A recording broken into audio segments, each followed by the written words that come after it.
जय श्री कृष्णा। जय श्री राम। श्री राम ने समुद्र का पुल क्यों तोड़ दिया, इस बात को बहुत ही कम लोग जानते हैं। प्रेमियों, मैं आप सबको ये जानकारी बताना चाहता हूँ। श्री राम ने समुद्र के पुल को क्यों तोड़ा था। एक बार अयोध्यापति श्री राम अकेले में अपने बगीचे में टहल रहे थे। अचानक उन्हें भविष्य जी का स्मरण आ गया। श्री राम सोचने लगे कि लंका के सिंहासन पर बैठने के बाद भविष्य को राज्य का मद तो नहीं हो गया। क्यों न मैं एक बार लंका जाकर वहां की व्यवस्था देख कर आऊं। प्रेमियों, प्रजा को पुत्र के समान पालने वाले श्री राम ऐसा सोच ही रहे थे कि वाटिका में भरत जी का आगमन हुआ। भरत जी राम जी की ओर एकटक देखने लगे। भरत जी कुछ पूछना चाहते हैं लेकिन कुछ कह नहीं सके। भरत जी ने राम जी की ओर देखा। राम जी खुद ही बोल पड़े, हे भाई भरत, मेरे मन में लंका जाने का संकल्प उठ रहा है, क्या तुम भी मेरे साथ चलोगे। भरत जी ने कहा, हे भैया, मैं तो यही प्रस्ताव लेकर आपके पास आया था, आपने तो मेरी मन की बात जान ली। प्रेमियों, संकल्प और मन में उठना अच्छी बात है, और यदि मन में कोई संकल्प उठ जाता है तो जब तक वह अधूरा रहता है तो मानसिक कलेश देता है। इसलिए संकल्प उठे तो फिर उसको पूरा करना चाहिए। श्री राम ने पुष्पक विमान का आवाहन किया और बात ही की बात में लंका चलने की तैयारी हो गई। त्रिभुवनपति श्री राम की एक बार पुनः सेवा करते हुए विमान भी आज बहुत प्रसन्न हो गया।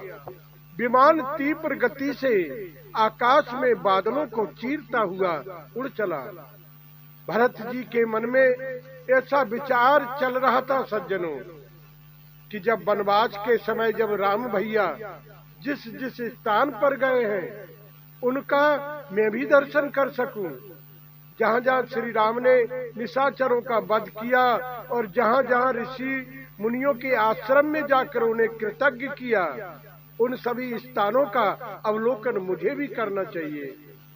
भरत जी के मन में यह बात हमेशा चलती रहती थी कि लक्ष्मण बहुत बड़भागी है जो राम भैया के साथ में ऋषि मुनियों के दर्शन किए, और मैं तो बहुत अभागा हूँ।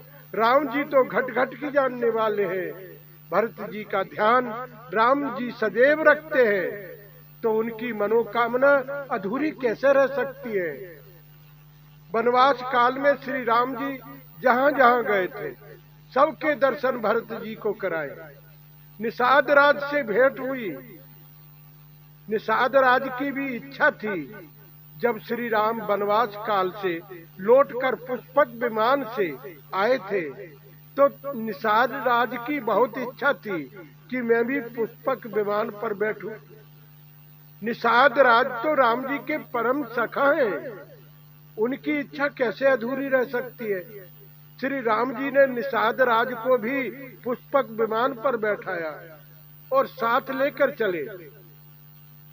दंडक बन के स्थल देखे, ऋषिमुख पर्वत की भी सैर की।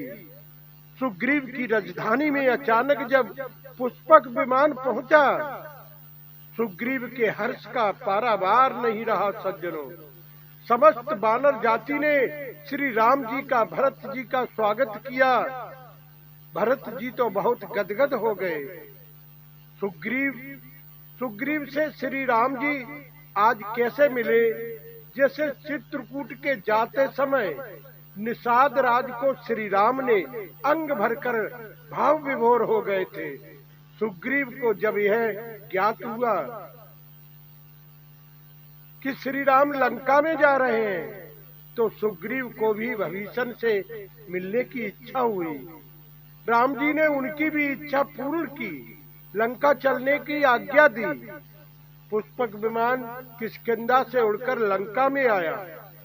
भविष्य को ये संदेश मिलते ही वह तो अपनी तनमन की सुध भूल गए।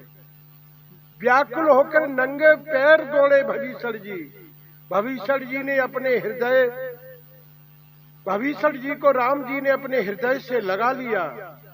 भविष्य और श्री राम जी की मिलन देखकर भरत जी गदगद हो गए। राम जी ने कहा, हे भविष्य, ये हमारा भाई भरत है। भविष्य जी भरत जी के चरणों में गिरना चाहे, लेकिन भरत जी ने पहले ही अपने हृदय से लगा लिया।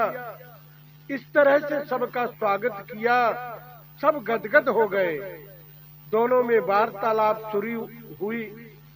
भविष्य जी ने कहा, हे प्रभु, कल ही हमारी पत्नी शर्मा ने कहा था मैं श्री राम के दर्शन करना चाहती हूँ, अयोध्या को चलो।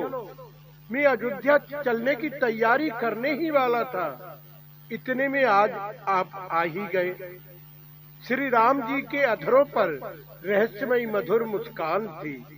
राम जी ने कहा, हे भाई भविष्य, भरत जी को बड़ी अभिलाषा थी कि भविष्य के दर्शन करें, और मैं भी देखने के लिए उत्सुक हो रहा था कि तुम्हारा शासन कैसा चल रहा है। थोड़ी ही देर में सारी लंका दुल्हन की तरह सज गई सज्जनों। क्यों? श्री राम जी आ गए हैं।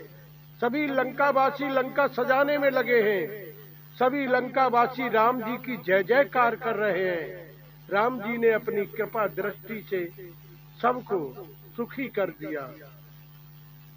भविष्य जी ने अपनी पत्नी शर्मा को संदेश देने को गए। आप अयोध्या चलने की कह रही थी, श्री राम लंका में आए हैं, बाहर आकर उनके दर्शन करो।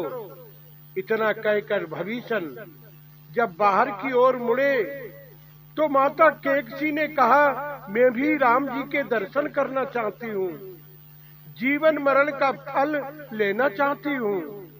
वो कहाँ पर हैं? श्री राम के प्रेम में केकसी का अंतर मन भरा आया सज्जनों। जैसे कि रावण ही आज फिर उसे देखने को मिल जाएगा। भविष्य जी बाहर आए, केकसी का संदेश उन्होंने राम जी को सुनाया। राम जी सिंहासन से तुरंत खड़े हो गए सज्जनों, और कहने लगे, हे बंद, तुम्हारी माता भी तो मेरी माता है, उनको यहाँ आने का कष्ट क्यों देते हो? चलो मैं ही वहाँ पर चलता हूँ।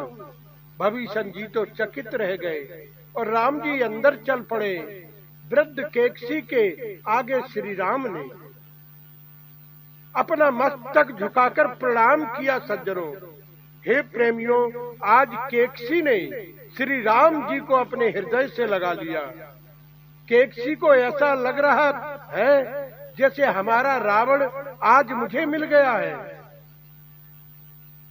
केकसी ने कहा, हे बेटा राम, मैंने रावण को बहुत समझाया था कि राम कोई साधारण मानव नहीं है, राम साक्षात परमात्मा है, लेकिन उसने मेरी एक भी बात नहीं मानी। राम, मेरी तुम्हारे दर्शन की बहुत बड़ी इच्छा थी, बहुत बड़ी इच्छा थी, लेकिन आप उस समय वचन वृद्ध थे, इसलिए हमारी लंका नगरी में तुमने प्रवेश ही नहीं किया। तुम्हारा दर्शन पाकर आज मेरी साधना पूरी हो गई, आज मेरी साधना पूरी हो गई। आगे केकसी कुछ बोल न सकी सज्जनों, उसका कंठ भर आया। श्री राम लंका की व्यवस्था को देखकर बहुत ही संतुष्ट हुए, और जब भविष्य से अपने जाने का प्रस्ताव रखा तो भविष्य जी की क्या दशा है सज्जनों, वो वर्णन नहीं की जा सकती।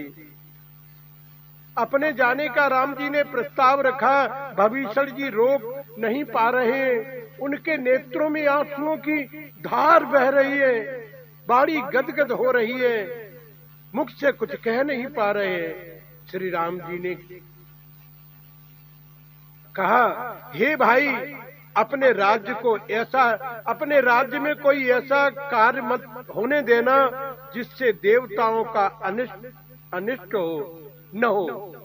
राम जी जब चलने को तैयार हुए तो भविष्य जी ने राम जी से एक विनती की सज्जनों, एक प्रार्थना की। भगवान युद्ध के समय आपने जो समुद्र का सेतु बनाया था, कृपा उसे छिन्न भिन्न करते जाइए, इसलिए कि लंका में कोई व्यक्ति प्रवेश न कर सके, मेरी सुरक्षा बनी रहे, कोई व्यक्ति लंका में न आ सके और न जा सके, और कोई भी बाहर न जा सके, किसी ऋषि मुनि को पीड़ा न पहुंचा सके। राम जी ने भविष्य जी की प्रार्थना स्वीकार कर ली। प्रेमियों, श्री राम जी ने एक ही बाण से बंधे हुए पुल के 2 खंड कर दिए, तो और भी तमाम छोटे छोटे खंड हो गए। हे प्रेमी जनों, इस प्रकार श्री राम ने समुद्र के बंधे हुए पुल को तोड़ दिया था भविष्य की सुरक्षा के लिए। भविष्य केकसी और भविष्य की पत्नी शर्मा से मिलकर भाई भरत की इच्छा पूर्ण कर दी, प्रिय सखाओं की भी इच्छा को पूर्ण करके श्री राम अयोध्या लौट कर आए।